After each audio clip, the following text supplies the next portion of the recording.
El arqueólogo Randy White se encuentra a gran profundidad bajo una montaña en Francia, buscando un momento especial de la evolución.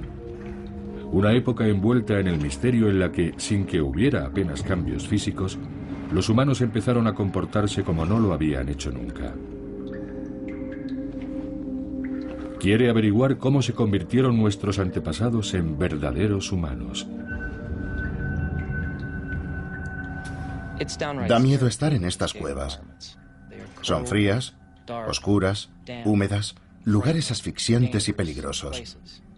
Cuando desciendes 1 o 2 kilómetros bajo tierra y encuentras restos de pinturas y cosas así, lo que estás viviendo es algo mucho más profundo que una simple exploración interesante. Quizá esta cueva esté conectada con nuestro yacimiento, con lo que, si hubiera pinturas, pasarían a ser las pinturas rupestres más antiguas del planeta. Es posible que un día Randy White haga un descubrimiento tan asombroso como el que se hizo en 1994, cuando se encontraron cavernas subterráneas adornadas con más de 300 imágenes, algunas de ellas de 34.000 años de antigüedad. Las obras de arte rupestre más antiguas que se conocen.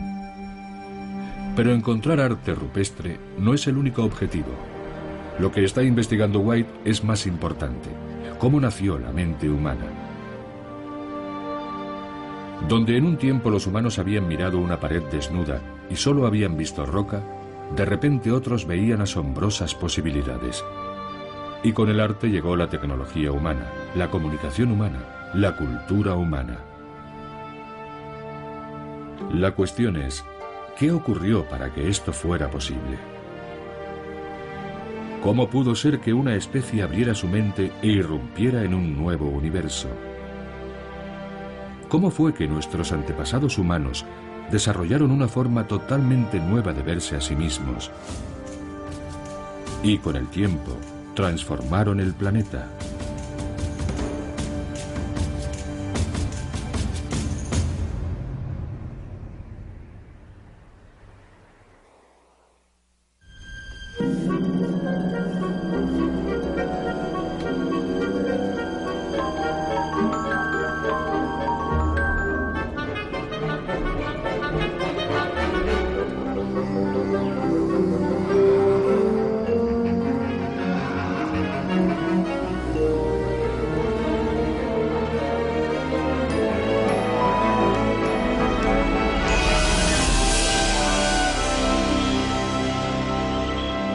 Evolución.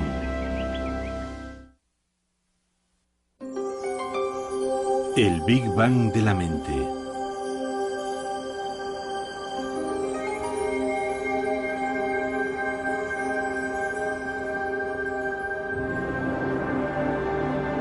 El Valle del Gran Rift, en África Oriental.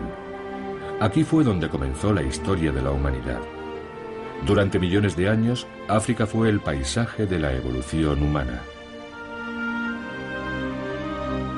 En estas tierras, un pueblo ancestral sobrevivió, se reprodujo y transmitió sus rasgos de generación en generación.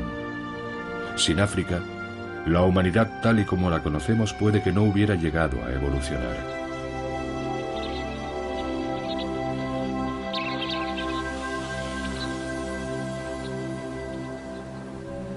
En esta región habitaron en el pasado lejano homínidos que aún no eran verdaderamente humanos. Ahora es un lugar al que vienen los científicos para comprender cómo vivían aquellos seres y qué pensaban hace más de 1 millón de años. Cada año, poco después de la temporada de las lluvias, Rick Potts viene con su equipo a buscar en estas desérticas tierras herramientas de piedra y fósiles. Potts cree que en un tiempo este lugar fue una fábrica de herramientas. Hay que tener los ojos bien entrenados para encontrar ese primer fragmento de fósil o esa lasca de una herramienta de piedra que nos dice que hubo homínidos aquí mismo, en este lugar. Así supe que estábamos muy cerca de un asentamiento muy antiguo, de casi 1 millón de años de antigüedad, que había dado previamente muchos fósiles de huesos y herramientas de piedra. Vale. Resultó que era un hacha de mano, una de esas herramientas de piedra que hacían nuestros antepasados hace mucho tiempo, cientos de miles de años. Bien. Estos homínidos traían estas piedras de las tierras altas e iban dando golpes a los bordes, desconchándolos y dando forma a la herramienta, y podían agarrarla con la mano, así. La utilizaban para excavar o para sacar lascas que podían utilizar para descuartizar animales. En cierto sentido, esta es la navaja suiza del Paleolítico. Aquí, estos pueblos del Paleolítico o Antigua Edad de Piedra construyeron varios tipos de instrumentos simples repetidamente durante casi 1 millón de años. De hecho, su mente estaba orientada hacia la supervivencia. Tenían la habilidad de construir estas herramientas, lo que para ellos revestía cierta complejidad. Pero el hecho de que siguieran haciéndolas indica que tenían una especie de plantilla mental, una regularidad de pensamiento por la que seguían produciendo estas herramientas una y otra vez. Lo más probable es que no hablaran entre sí, como hacemos nosotros. Y según parece les fue bien con esta sencilla herramienta. Así que utilizaron esto durante 1,5 millones de años, un periodo inmenso de tiempo si pensamos en la actualidad, cuando un programa informático no dura más de un par de años antes de que aparezca una nueva versión o se diversifique. Y con nuestra tecnología pasa lo mismo. No es como funcionaba la tecnología de estos pueblos antiguos hace 1 millón de años. A ellos les faltaba algo que tenemos nosotros, la creatividad, la capacidad de innovar, la diversidad de culturas que caracteriza a nuestra especie. En el árbol de la vida, la evolución humana comienza hace alrededor de 6 millones de años, cuando los homínidos se separaron del antepasado común que compartían con los chimpancés. Descendieron de los árboles hace unos 4 millones de años y entraron en un nuevo mundo. Hace 2,5 millones de años, con una mano modificada, perfeccionaron sus herramientas de piedra y empezaron a depender cada vez más de una dieta de carne. El tamaño de su cerebro aumentó espectacularmente.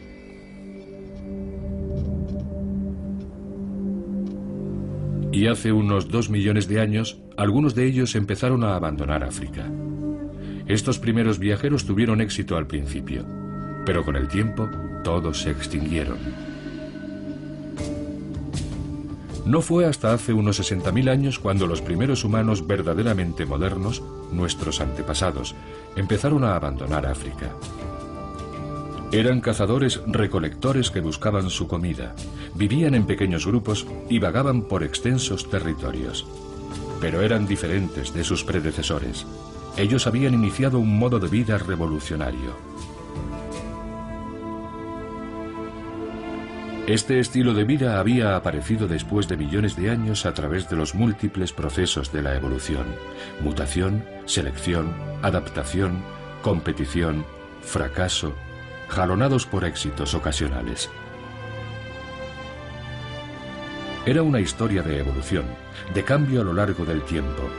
En esencia no era diferente de las historias de tantas otras especies, pero al final produciría resultados totalmente nuevos para el planeta. El comportamiento cambió radicalmente hace unos 50.000 años. Este cráneo perteneció a alguien que vivió en Israel hace unos 100.000 años. Se podría pensar, ¿Israel es África? En aquel tiempo, en cierto sentido, lo era. Si miramos dónde está Israel ahora, está justo en el borde de África, y en el pasado África era más extensa ecológicamente, e Israel era parte de África. Si este cráneo estuviera recubierto de carne, con una ropa adecuada, no notaríamos ninguna diferencia significativa con nosotros. Sería una persona que no nos haría cruzar la calle si la viéramos venir de frente. Y sin embargo, este humano de hace 100.000 años no se comportaba como nosotros. Y aquí tenemos a una persona completamente moderna. Alguien que vivió en África hace menos de 40.000 años. Básicamente es el mismo tipo de cráneo, en esencia tiene el mismo tipo de cerebro. Pero esta persona se comportaba de forma muy diferente de la anterior. Fabricaba una variedad mayor de artefactos de piedra y artefactos de hueso, marfil y conchas. Producía arte. Sería reconocible no solo en cuanto a su apariencia, sino en cuanto a su comportamiento como un ser humano plenamente moderno. En cierto sentido, todos somos africanos. Si cogiéramos a unos cuantos bebés humanos de Australia, Nueva Guinea, África, Europa, y los criáramos en diferentes sociedades, todos serían capaces de aprender los mismos idiomas, de aprender a contar, a utilizar ordenadores, a construir y usar herramientas. Esto indica que todas las partes específicamente humanas de nuestra inteligencia ya estaban en su sitio antes de que nuestros antepasados colonizaran los diferentes continentes. Después de abandonar África hace unos 60.000 años, esta especie ya plenamente moderna se dirigió hacia el este, a Asia, llegando incluso a Australia. Otros siguieron la costa del Mediterráneo hacia el norte y se dispersaron por las montañas, dejando a su paso pruebas de que su mente era única. Aquí, en Turquía, Mary Steiner y Steve Kuhn han estado excavando un lugar donde vivieron algunos de estos primeros inmigrantes. Es una cueva llamada Uchasla, una de las viviendas más antiguas de hombres modernos que se conoce. Ahora mismo estamos en el fondo de la cueva y sabemos que había diferentes actividades que tenían lugar en esta parte de la vivienda.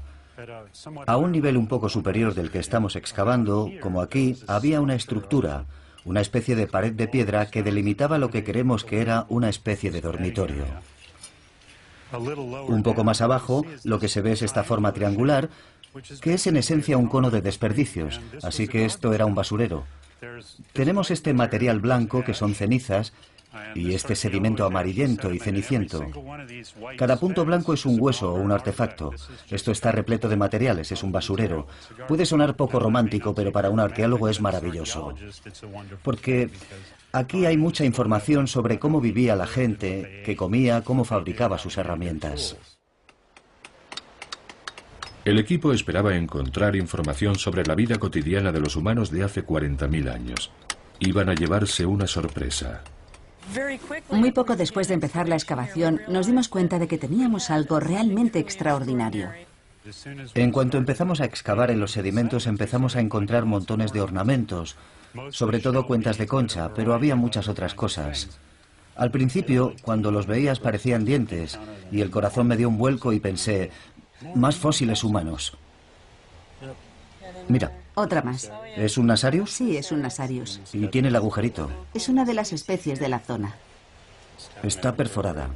Sí, está en muy buenas condiciones. Incluso se ve en parte el color original de la concha. Es tremendamente emocionante, porque nadie había encontrado nada como esto en esta parte del mundo. Así que lo primero que piensas es, ¿en qué me he equivocado? Según iban profundizando en las capas de sedimentos, empezaron a encontrar cuentas de hasta 43.000 años, lo que las convertía en las más antiguas jamás encontradas en todo el mundo. Ahora tenemos casi 1000 ornamentos. La mayoría de ellos cuentas de concha de diferentes especies, pero también cosas como una garra de una gran rapaz, a la que hicieron una muesca para hacer con ella algún tipo de colgante. Siempre seleccionan la misma especie. Este es un animal relativamente poco habitual en las playas, pero que sí se encuentra en la zona. Suelen elegir estos. También se puede ver que alguien los ha perforado artificialmente para poder colgarlos. Por primera vez en el Paleolítico Superior, a los humanos les parece necesario expresar algo sobre sí mismos utilizando objetos hechos con materiales duraderos.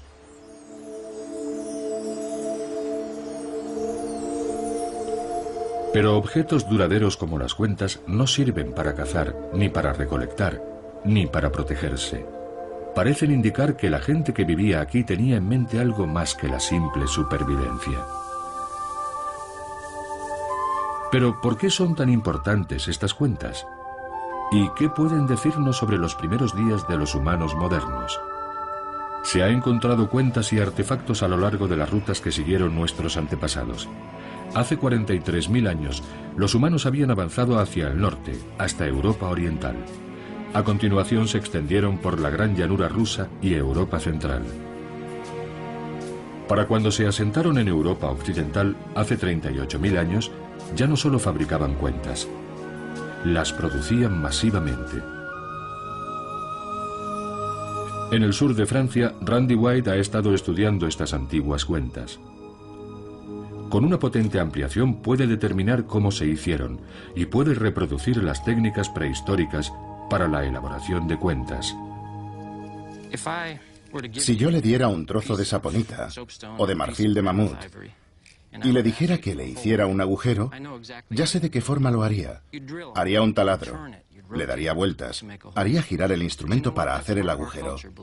Eso es parte de nuestra cultura, lo crea o no. Es la forma en que nosotros hemos aprendido a hacerlo. Los humanos modernos primitivos tenían una forma completamente diferente de hacer agujeros. Lo hacían como lo estoy haciendo. Excavaban un agujero en un trozo de material y, como vemos, quedaban algunas partes muy irregulares. Pero como era un proceso en el que primero se excavaba y después se pulía, eran capaces de eliminar todas esas imperfecciones y dejar al final un agujero diminuto. Ya tengo un agujero muy pequeño que he hecho utilizando una punta muy grande. La verdad es que es una experiencia muy emocionante estar aquí sentado y haber hecho una cuenta utilizando exactamente las mismas técnicas que utilizaban los humanos hace 35.000 años, con los mismos materiales, de la misma forma, exactamente en el mismo lugar. En este refugio en la roca hemos recuperado más de 1000 cuentas similares a estas. Sabemos que alguien que era mental y emocionalmente muy parecido a nosotros se sentó muy cerca de aquí hace 35.000 años e hizo exactamente lo que yo acabo de hacer. La gente solía mirar las cuentas y pensar que las habían hecho como jugando. Pero aquí, en Castle Merle, pasaron miles de horas perforando cuentas, horas que podrían haber dedicado a otras cosas más productivas.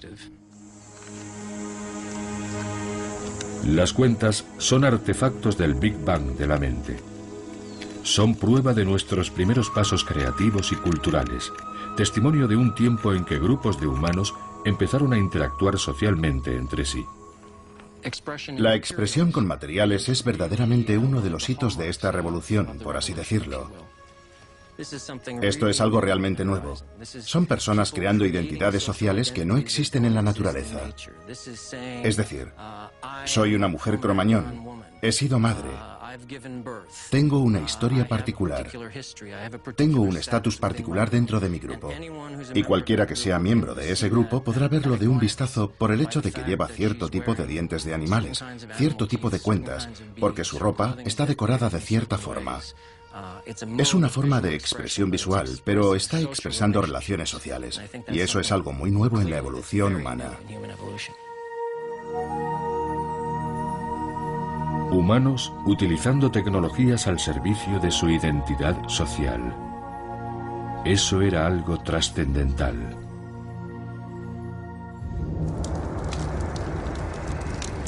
El nacimiento de la mente humana se produjo en África y dejó su marca en lugares tan lejanos como Australia.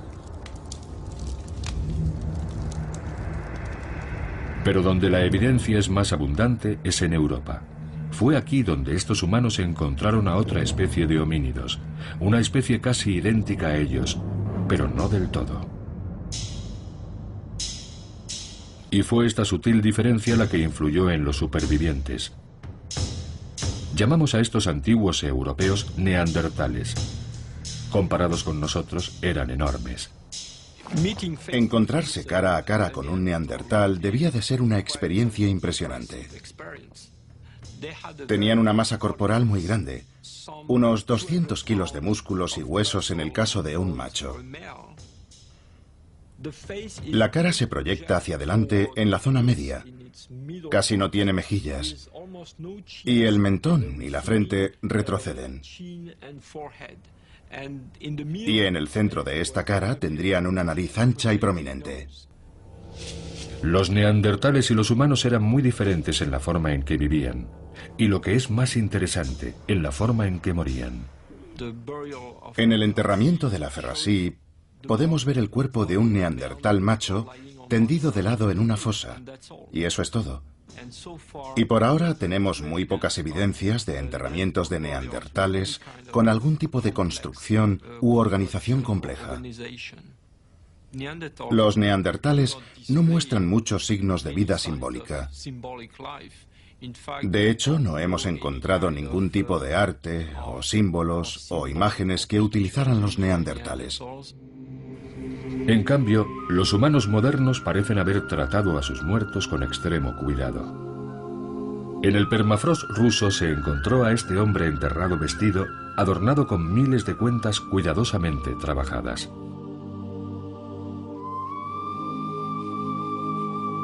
¿Quiere esto decir que los humanos modernos consideraban la vida algo más precioso?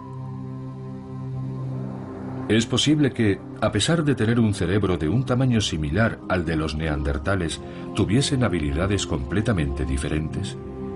Las evidencias son contradictorias, de modo que científicos como John Shea, de la Universidad de Nueva York, están reconstruyendo las actividades de ambas especies para comprender en qué pudieron diferenciarse sus mentes. La punta de la lanza neandertal es grande y pesada, y el hecho de que el mango sea tan pesado significa que no se podía lanzar a mucha distancia. Lo más probable es que solo se utilizara clavándola, más o menos como una bayoneta moderna. Para poder matar a un animal, los neandertales tenían que acercarse mucho a él, poniendo en peligro su vida. Y si alguna vez se lanzó una lanza neandertal, su alcance era muy limitado. 19, 20, 21, 22, 23... 23 metros sería el alcance de una lanza de madera neandertal. El arma de los humanos modernos, por otra parte, tiene esta punta de asta. Es un cono muy agudo, como una bala, y está unido a un mango más fino, lo que sugiere que se podía lanzar a bastante distancia. Hacer esta punta requiere muchas horas de trabajo. Hay que mojarla hasta que se ablanda y después darle forma lijándola con un trozo de arenisca, más o menos algo así. Requiere una tremenda paciencia imponer el diseño en este trozo de asta. No hace falta ninguna paciencia para imponer tu voluntad en una piedra. Es muy fácil dar forma a un material como la piedra. La punta de lanza neandertal se podría haber hecho en cuestión de minutos. Rápida y burda serían los adjetivos que definen la tecnología neandertal. Lo siguiente que hay que hacer es... ¿Veis este reborde? Se sujeta así y entonces se le da un golpe en el reborde con la otra piedra así y se desprende toda esta masa. Lo que estoy haciendo al enseñar la tecnología de la piedra es intentar recrear el entorno evolutivo. Así sería como los humanos modernos transmitían estas habilidades. Un individuo mayor se sentaba con varios jóvenes a su alrededor. Así se puede compartir información. Con los neandertales no tenemos ninguna evidencia de enseñanza sistemática. Hasta hace 50.000 años siempre se hacía lo mismo una y otra vez. Y eso viene a indicarnos que no se transmitía mucha información. Probablemente todo se basaba en la imitación. Pero hace 50.000 años, cuando los humanos modernos aparecen en escena, en cada generación vemos que aparece algo nuevo. No simplemente repetir viejas técnicas, sino construir a partir de la experiencia. El conocimiento y el saber de los mayores fue para los humanos modernos una ventaja estratégica clave. Así, la tecnología podía mejorar de generación en generación. Con esta nueva invención, la azagaya, la lanza se podía arrojar a distancias todavía mayores, reduciendo aún más el riesgo para el cazador. Neandertales, 24 metros.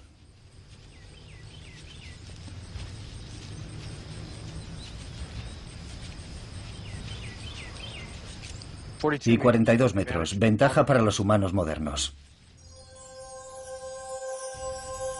Los avances tecnológicos dicen mucho sobre la nueva capacidad de los humanos para transmitir información a grandes distancias y a través del tiempo.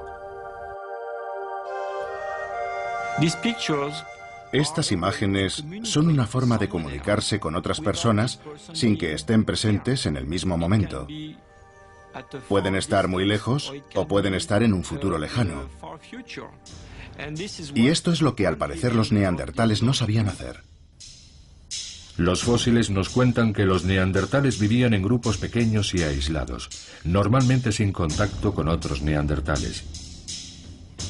Por alguna razón, cuando ya no podían sobrevivir en algún lugar, se trasladaban a otro. Pero la imagen que tenemos de los humanos modernos del Paleolítico superior en Europa es muy diferente. Para los humanos modernos, el arte portátil pudo servir como un medio de comunicación. Algunas piezas viajaron cientos de kilómetros desde los lugares donde habían sido creadas. Es muy evidente que estas gentes formaban parte de redes que hacían intercambios a larga distancia. Pertenecían a una gran entidad cultural, y es muy probable que los neandertales no tuvieran nada parecido.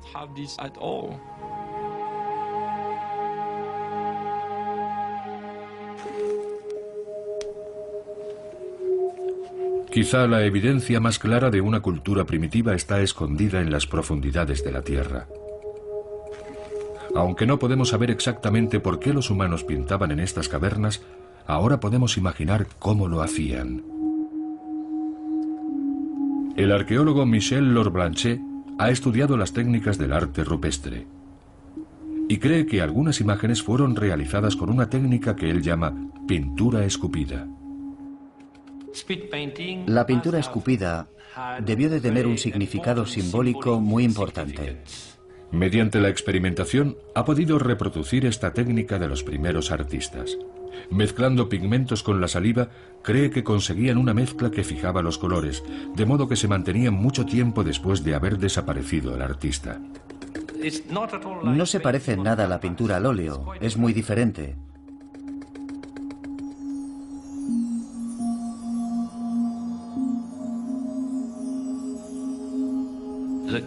La cueva está llena de formas naturales.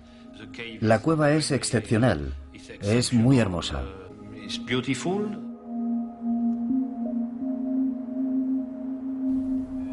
Pero ¿qué pueden decirnos las representaciones de cabras y carneros salvajes pintadas en estas cavernas fantasmales sobre el Big Bang de la mente? Es la primera manifestación de la imaginación humana. Los hombres modernos tienden a dejar su huella en el paisaje, en el territorio. Por eso penetraban hasta los lugares más profundos de la Tierra, como para expresarse, como para afirmar de alguna forma, somos los dueños de la Tierra y tenemos una relación personal con el espíritu que habita en el interior de la Tierra. En otros rincones de estas cavernas, Lorblanchet ha encontrado artefactos hechos de hueso y ciertos patrones de erosión en la roca que le han llevado a aventurar que estos exploradores de las cavernas también podían hacer música.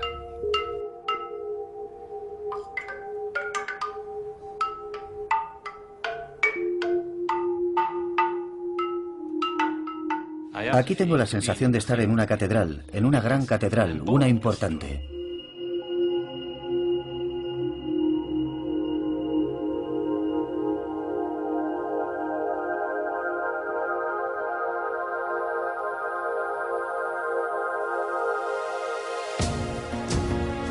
Así que bajo tierra y sobre ella, nuestros antepasados no dejaban de refinar su tecnología y su arte, y de comunicarse de forma compleja.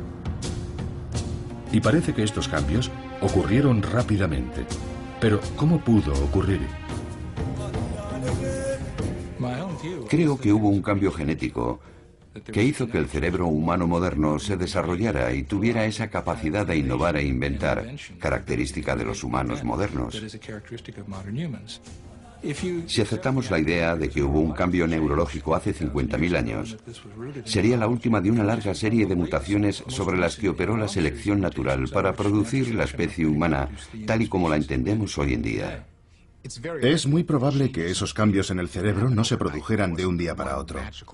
No hubo una mutación mágica que nos permitió hablar, caminar erguidos, cooperar unos con otros y entender cómo funciona el mundo. La evolución no funciona de esa forma.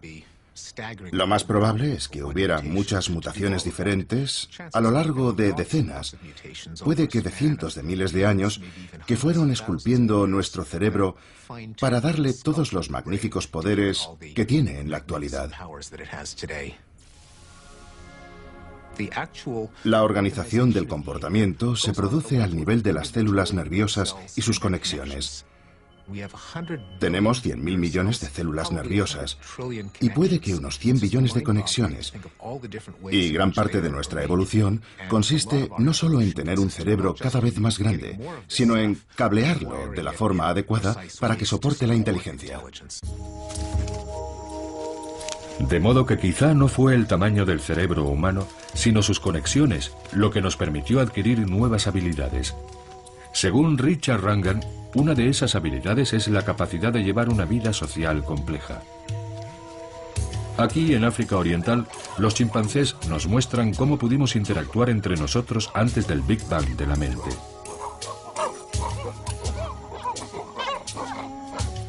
El ascenso social es el elemento fundamental en un mundo regido por los machos, pero no se consigue solo compitiendo uno contra uno. Son muy sensibles a la interacción entre ellos.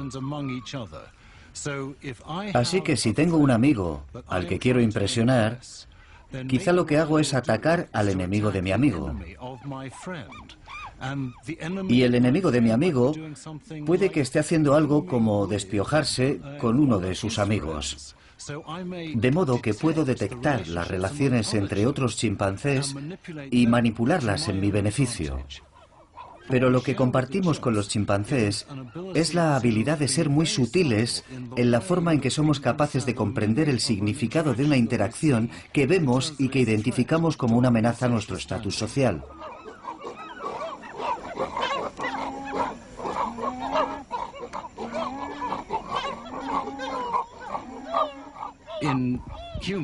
Entre los humanos, decimos unas palabras al padre de un adolescente que se comporta mal, y de repente puedes controlar su comportamiento. Pero eso no pasa con los chimpancés. Hay que ejercer la fuerza física o amenazar con la fuerza física. Pero después de 6 millones de años de evolución por separado, los humanos consiguieron una ventaja social muy significativa. Resulta muy satisfactorio que el Consejo de Ancianos se siente alrededor del fuego por la noche y diga: Joe se está comportando muy mal, vamos a tener que hacer algo con él. Eso es lo que los chimpancés no pueden hacer. Pero hay muchas más cosas que los chimpancés no pueden hacer. En la Universidad de St. Andrews, en Escocia, Andrew Whiten estudia las diferencias entre la mente de los chimpancés y la de los humanos. Con unas herramientas sorprendentes, él y otros colegas han identificado otra ventaja crítica, y posiblemente una de las claves del asombroso éxito de la mente humana. Vale. La capacidad de leer el pensamiento. ¿Será capaz esta niña de 3 años de ver la realidad desde el punto de vista de otro? ¿Puede hacer deducciones sobre lo que piensa otra persona? ¿Puede detectar el engaño? Sally. Sally, fíjate. Va a poner la bola en la cesta. ¿Has visto? Vamos a taparla, ¿vale? Y ahora Sally se va a ir a jugar, igual que tú, ahí fuera, al jardín. Muy bien, se ha ido a jugar. Y mientras está jugando, viene la bromista de Anne y va a sacar la bola de la cesta. Mientras Sally no está, la tramposa de Anne esconde la bola de Sally. Eso es. Y ahora Anne va a venir aquí. ¿A dónde ha ido Sally? Se ha ido a jugar. Y aquí viene. Ahora ha vuelto y va a buscar su bola favorita. ¿Dónde va a buscar Sally su bola? Creo que está aquí. Oh, ¿crees que Sally va a buscarla ahí? ¿Por qué crees que va a buscarla allí? Creo que la va a encontrar. Y estaba aquí. Los investigadores han descubierto que hasta los 3 años un niño es incapaz de atribuir actos, motivos o creencias a otros. Pero a los 5 años, el cerebro del niño ha desarrollado la capacidad de entrar en la mente de otra persona. Esta es Sally. Ahora vuelve de jugar. Y va a buscar su bola. ¿Dónde va a buscar su bola? Va ¿Dónde va a buscarla? a la cesta. ¿A la cesta? Eso es. ¿Le dejamos que mire la cesta? Sí, ¿Por qué ha mirado en la cesta? porque la bola podía estar ahí, pero no estaba. Vale, ¿y dónde está la bola? ¿Te acuerdas? Sí, ¿Quieres ayudarle? Varía de unos niños a otros. Pero en general, a los 4 años hay un momento en que emerge esa particular habilidad refinada de teorizar sobre la mente. Un niño de 3 años tendría dificultades para hacerlo, pero uno de 5 normalmente ya lo ha dominado. Y hasta ahora ningún chimpancé ha pasado la prueba de la atribución de una creencia falsa que un niño de 5 años sí pasa. Supongo que la teoría de la mente nos convierte en algo tan sublime como lo que somos, porque, por una parte, podemos sentir lo que sienten otros. Y al mismo tiempo, eso nos permite ser mucho más astutos que cualquier otra especie del planeta. En las sociedades humanas, ser socialmente competente es muy importante. Eso nos permite superar a otros y conseguir un mejor acceso a recursos, a las mejores parejas. Y en este tipo de sociedades parece que el cerebro puede ser más importante que la fuerza. Es una fuerza evolutiva muy poderosa porque produce una especie de espiral ascendente. La complejidad social provoca una mayor inteligencia social. La inteligencia social plantea problemas más complejos a los individuos de la siguiente generación, y eso les obliga a volverse más complejos socialmente. Relaciones sociales complejas, teorías de la mente, son habilidades que asociamos con los humanos modernos. Pero ¿cómo podríamos expresar ninguna de esas habilidades sin el lenguaje? El lenguaje nos permite revivir el pasado, reflexionar sobre el futuro, enseñar a los niños, contar secretos, manipular a grupos. Pero imaginemos un mundo sin lenguaje.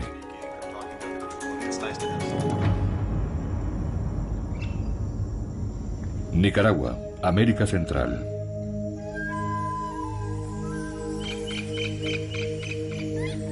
Managua. Aquí, como en otros lugares del mundo, hay personas que prácticamente no tienen lenguaje. María Noname. María sin nombre. Sorda de nacimiento, ha vivido aislada toda su vida, tanto de las personas que podían ayudarle como de otros que comparten su discapacidad. Su amiga, la lingüista Judy Kerr, comprende la profundidad de su aislamiento. Las dos pueden comunicarse a un nivel básico, con gestos simples y primitivos. Cuando la conocí, carecía de la habilidad de decirme quién era ni qué edad tenía. No sabía su nombre. Para explicarme quién era, tuvo que llevarme a su casa y enseñarme papeles y fotos de su familia. Teníamos que compartir un contexto. Puede contarme algunas cosas, se lo voy a enseñar. Puede contarme lo que le ocurría a su padre.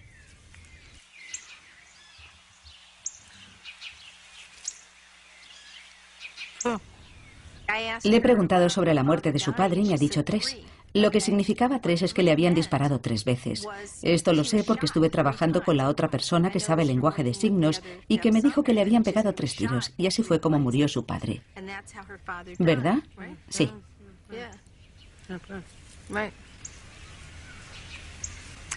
Pero el caso es que 3 no basta para darme acceso a la información que habría necesitado de no haber tenido datos adicionales previamente. Papá. Papá.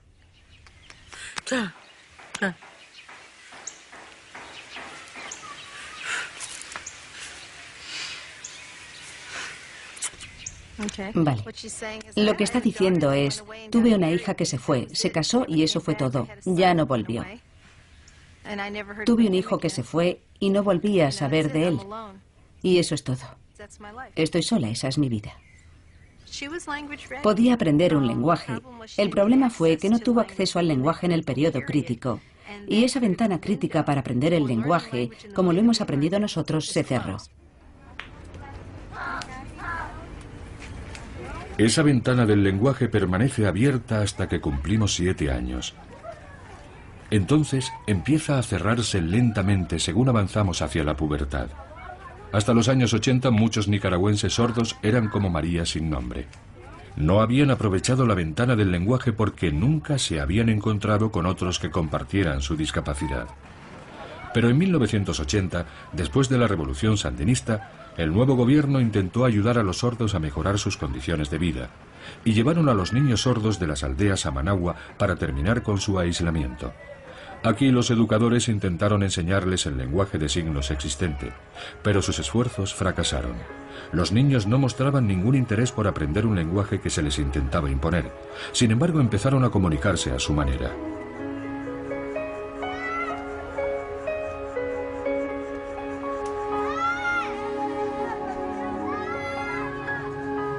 Entonces hicieron venir a Judy Kerr desde Estados Unidos para resolver el problema.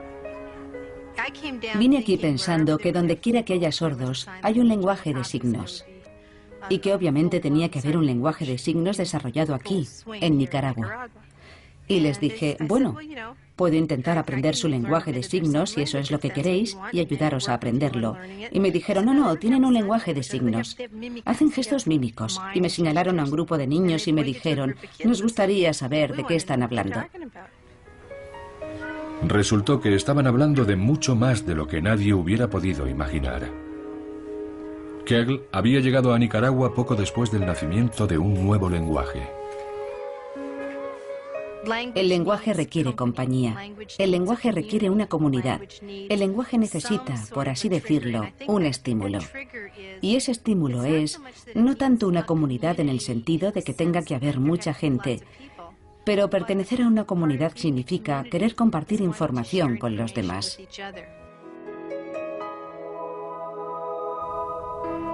¿Podría asemejarse este momento a lo que ocurrió hace aproximadamente 50.000 años? ¿El punto de inflexión que desencadenó la explosión de la creatividad humana?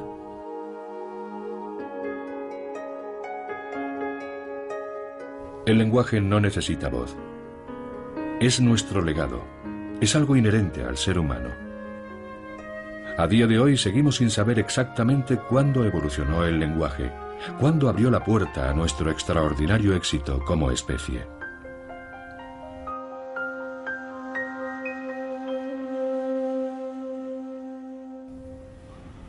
Esto es un verbo que se repite. Pero el lenguaje, todos los lenguajes, dependen de unas normas estrictas, todas ellas familiares. Ahora pasa a adoptar el rol del hombre que mira al pájaro.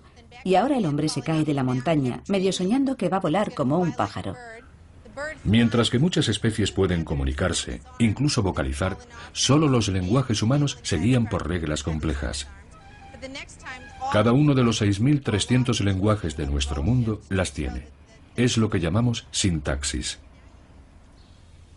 En su aislamiento, María sin nombre nunca llegó a aprender una sintaxis, pero en el lenguaje de los niños es algo normal. La sintaxis no es la serie de reglas que aprendiste en lengua en tercer curso y que tuviste que memorizar para hablar tu idioma correctamente. La sintaxis, o las normas que rigen el lenguaje, son algo que compartimos todos los humanos. Y eso es por el hecho de que compartimos un mismo cerebro humano. Y no son solo limitaciones, sino que nos dan la capacidad de organizar la información que nos permite construir frases que nunca han sido dichas antes, que nos permiten contar una historia, anticipar algo o mentir. Puedo comunicar simplemente por comunicar cuando tengo sintaxis. Entonces puedo utilizar un lenguaje.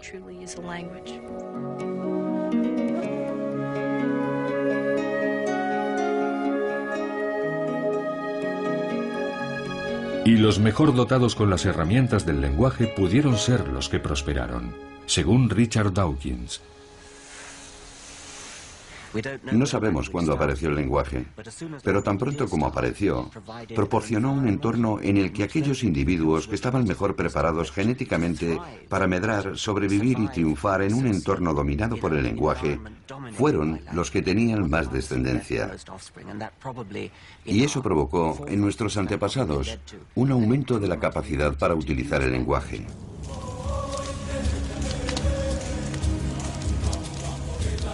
¿Cuál era exactamente el propósito evolutivo del lenguaje?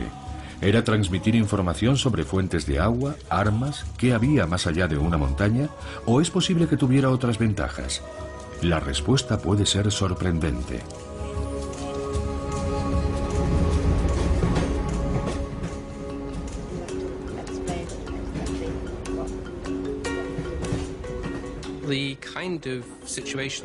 Las situaciones que buscamos para estudiar el lenguaje son las que se dan en lugares naturales, donde uno podría tener una conversación muy informal y relajada con un amigo. Así que empezamos a fijarnos en lugares como bares, trenes, cualquier sitio donde mantendríamos una conversación natural y cotidiana. Robin Dunbar es un fisgón. Escucha las conversaciones de otras personas para determinar de qué habla la gente realmente. Creo que la idea convencional de todos aquellos que trabajan sobre el lenguaje, lingüistas y demás, es que el lenguaje consiste en la transmisión de información técnicamente compleja. Es lo que yo llamo la versión de Einstein y Shakespeare del lenguaje. Y la respuesta es no, en absoluto. Si sales a la calle y empiezas a escuchar de qué habla la gente de forma cotidiana, en sus casas, en la calle, hablan de relaciones sociales. Lo que más nos sorprendió fue el tiempo que dedica la gente al cotilleo social, podríamos llamarlo. No nos esperábamos que fuese tanto tiempo. Es comprensible que el intercambio social de información sea importante en la vida de la gente, pero no esperábamos que ocupara más de 1/3 del tiempo total de conversación, y resulta que estamos en 2/3. Robin Dunbar piensa que 2/3 del tiempo que pasamos conversando los dedicamos al cotilleo. A lo largo de la evolución humana, es posible que la naturaleza haya seleccionado no solo a los más fuertes, sino a los que tenían mayores habilidades sociales. Lo que hace el lenguaje en realidad es permitirnos mantener unidos a grandes grupos. Es como abrir una ventana de oportunidad. De repente hay una gran cantidad de cosas que podemos hacer con él. Porque podemos utilizarlo para solicitar información sobre terceros, para saber lo que ha ocurrido cuando nosotros no estábamos presentes. Y el problema de todos los monos y los simios es que lo que no han visto nunca lo sabrán.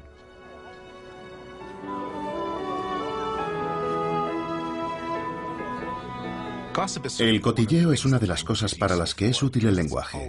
Siempre es útil saber quién necesita un favor, quién puede hacerlo, quién está disponible, quién está con una pareja celosa. Y ser el primero que se entera de un cotilleo es como utilizar información privilegiada. Puedes aprovechar una oportunidad antes que nadie.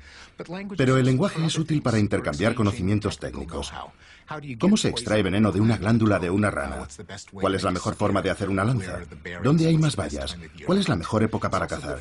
Y es bueno para la negociación. Si me das parte de tu carne, yo te doy parte de mi fruta. El lenguaje puede ser útil de formas muy diferentes. El cotilleo solo es una de ellas. El lenguaje, la fuerza que creó la cultura humana moderna y que hoy nos dice quiénes somos, de dónde venimos y a dónde vamos.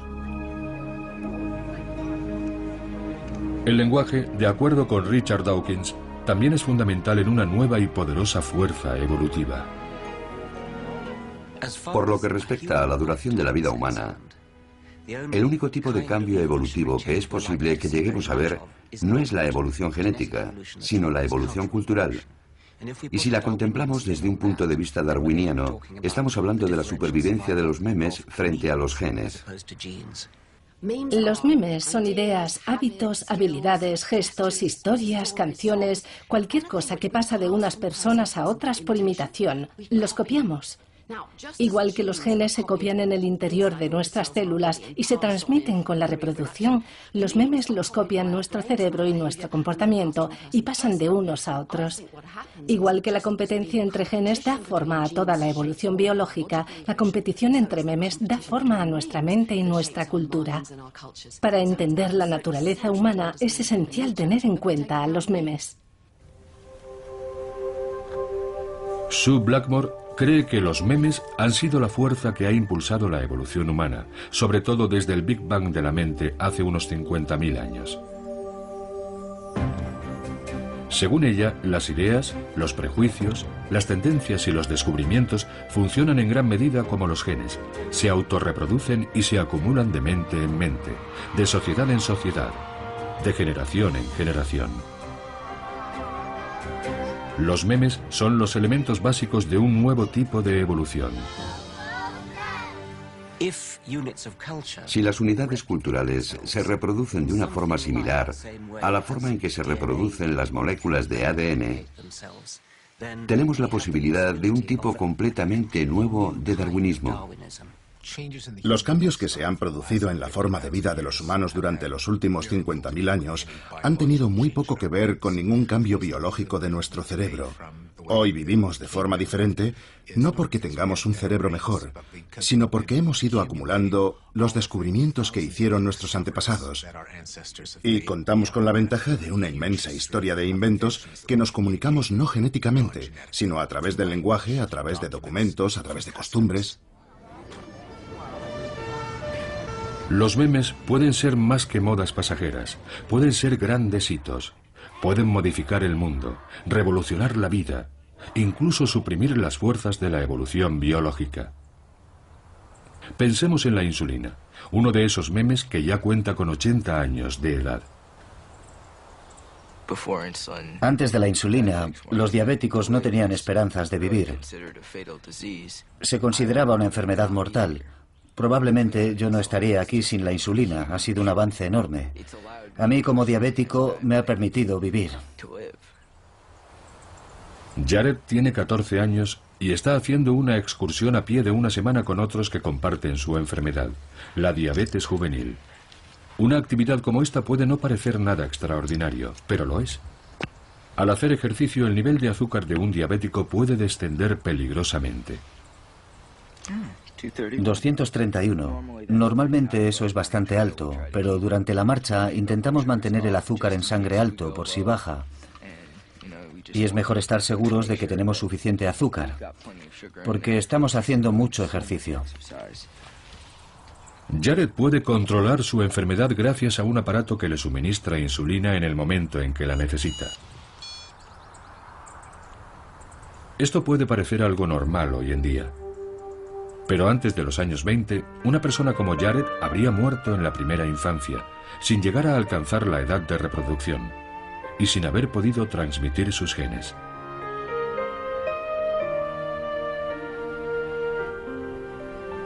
Pero ahora los jóvenes diabéticos ya no están condenados a una muerte prematura. Reconectamos. La insulina, una idea que se convirtió en una cura, es otro meme que ayuda a los humanos modernos a eludir las fuerzas de la evolución. Como otros muchos avances científicos, nos brindan nuevas formas de sobrevivir. Muchas creaciones del cerebro pueden compensar deficiencias físicas y cambiar el curso de la evolución. Hace miles de años, una persona con una miopía elevada no habría tenido muchos descendientes y habría sido devorada o se habría caído por un barranco. Pero inventamos las gafas. Y ahora ser miope no supone ningún problema. Habrá quien pueda decir, bueno, ¿y eso no es interferir con la evolución? ¿No sería mejor dejar que los diabéticos y los miopes murieran para mejorar la calidad física de la especie? Eso va en contra de la forma en que funciona la evolución humana, y es por lo que desde hace decenas de miles de años nuestra supervivencia ha dependido de nuestros inventos, y esto es simplemente una extensión de ese proceso. Nuestra rebelión contra la evolución biológica ha adoptado muchas formas. Podemos llamarlo cultura, o memes, o evolución memética. Pero nos convierte a cada uno de nosotros en el mejor superviviente de este planeta hasta ahora. Hoy en día yo diría que la evolución memética va cada vez más rápido y casi ha sustituido a la evolución biológica. No totalmente, porque las dos siguen yendo de la mano. Por ejemplo, el control de la natalidad, los memes de la píldora, los preservativos, todas esas cosas tienen un efecto en los genes. Cambian espectacularmente en todo el planeta. ¿Qué genes se transmiten y cuáles no? Cuanto más educadas son las personas, menos hijos tienen. Ahí están los memes luchando contra los genes. Y lo que también está pasando ahora es que los memes se han hecho de repente con un nuevo medio, Internet. Pensábamos que habíamos creado Internet para nuestro beneficio, pero en realidad si observas cualquier oficina ves a todo el mundo ahí sentado esclavizado por los memes. Hola, ha entrado un fax, sí, un email. Todo va muy deprisa. Yo diría que es la consecuencia inevitable del proceso evolutivo memético. Los memes se están volviendo cada vez mejores y más rápidos y están creando mejores mecanismos de copia para autorreproducirse. Y no sé dónde nos deja eso a nosotros en el futuro.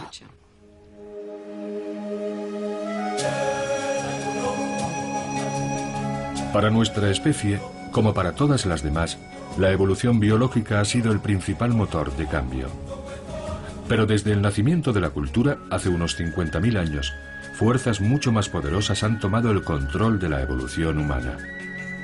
El Big Bang de la mente supuso el nacimiento de un nuevo tipo de cambio, no de los cuerpos, sino de las ideas. Para el futuro de la humanidad, la evolución puede que no sea más que lo que nosotros hagamos de ella.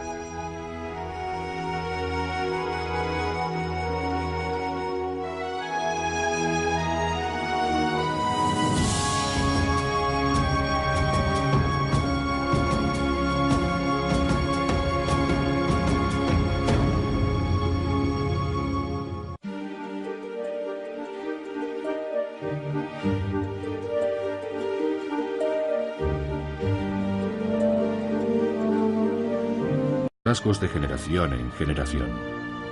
Sin África, la humanidad tal y como la conocemos puede que no hubiera llegado a evolucionar.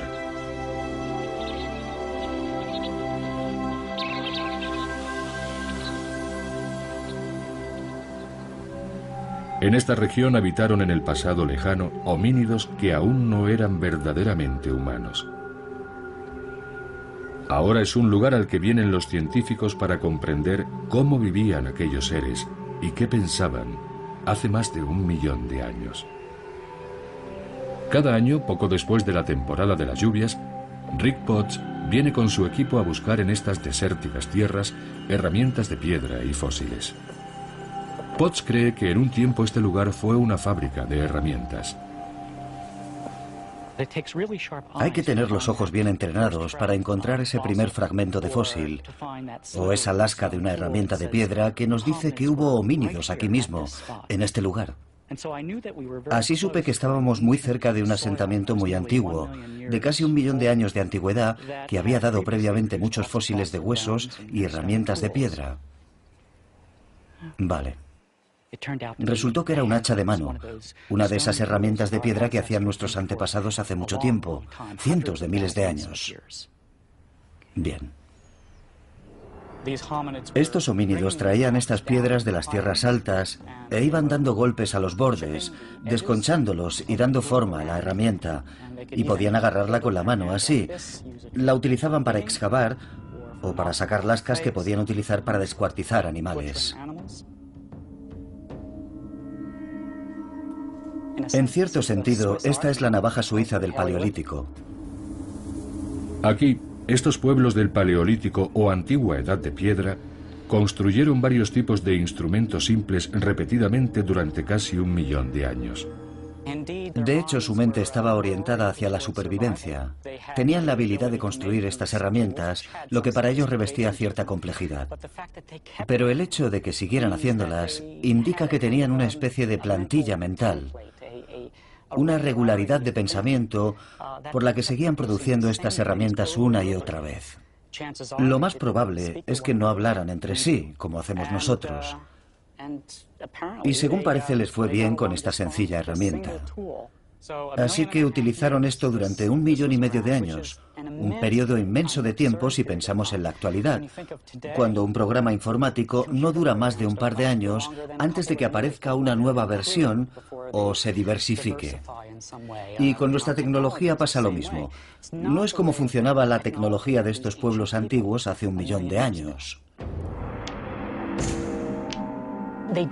A ellos les faltaba algo que tenemos nosotros, la creatividad, la capacidad de innovar, la diversidad de culturas que caracteriza a nuestra especie. En el árbol de la vida, la evolución humana comienza hace alrededor de 6 millones de años, cuando los homínidos se separaron del antepasado común que compartían con los chimpancés. Descendieron de los árboles hace unos 4 millones de años y entraron en un nuevo mundo. Hace 2,5 millones de años, con una mano modificada, perfeccionaron sus herramientas de piedra y empezaron a depender cada vez más de una dieta de carne. El tamaño de su cerebro aumentó espectacularmente.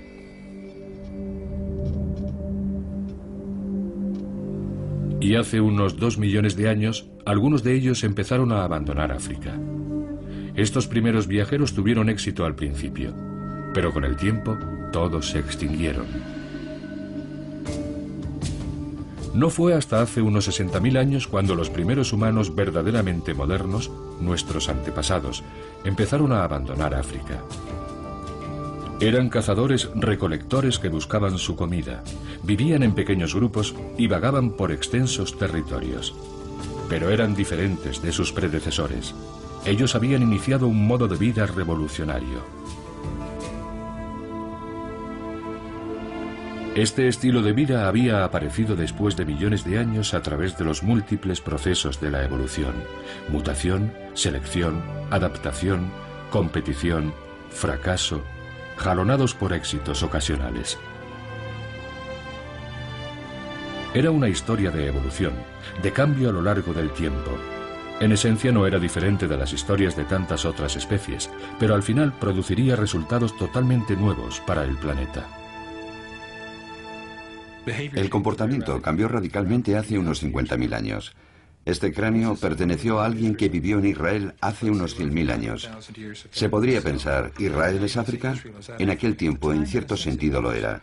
Si miramos dónde está Israel ahora, está justo en el borde de África, y en el pasado África era más extensa ecológicamente e Israel era parte de África. Si este cráneo estuviera recubierto de carne, con una ropa adecuada, no notaríamos ninguna diferencia significativa con nosotros. Sería una persona que no nos haría cruzar la calle si la viéramos venir de frente.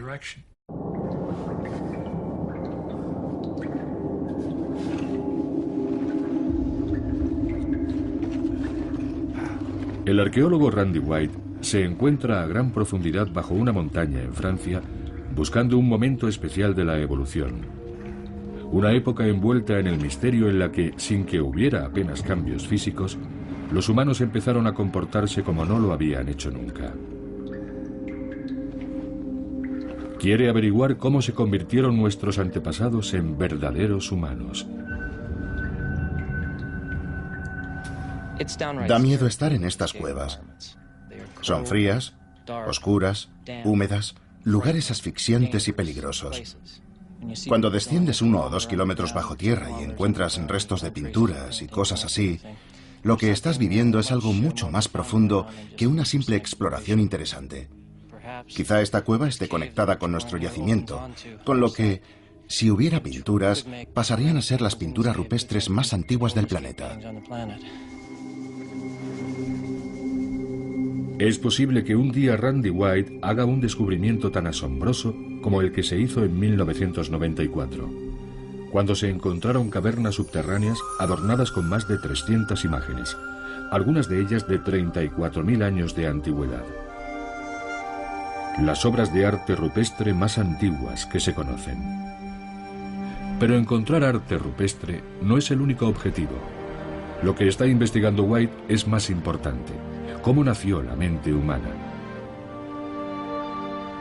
Donde en un tiempo los humanos habían mirado una pared desnuda y solo habían visto roca, de repente otros veían asombrosas posibilidades. Y con el arte llegó la tecnología humana, la comunicación humana, la cultura humana.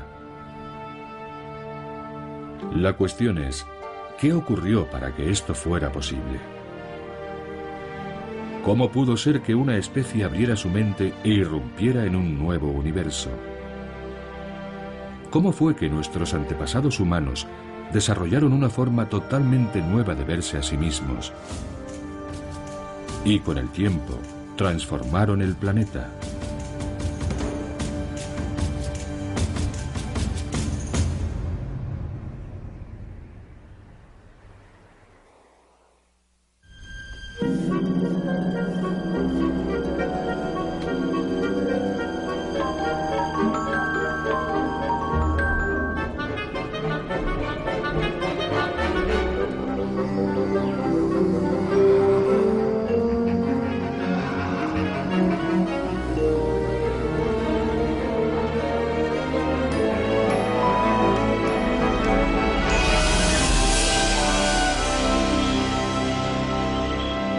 Evolución.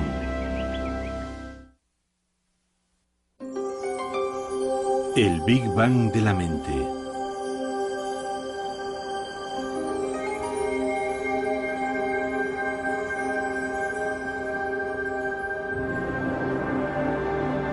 El Valle del Gran Rift, en África Oriental.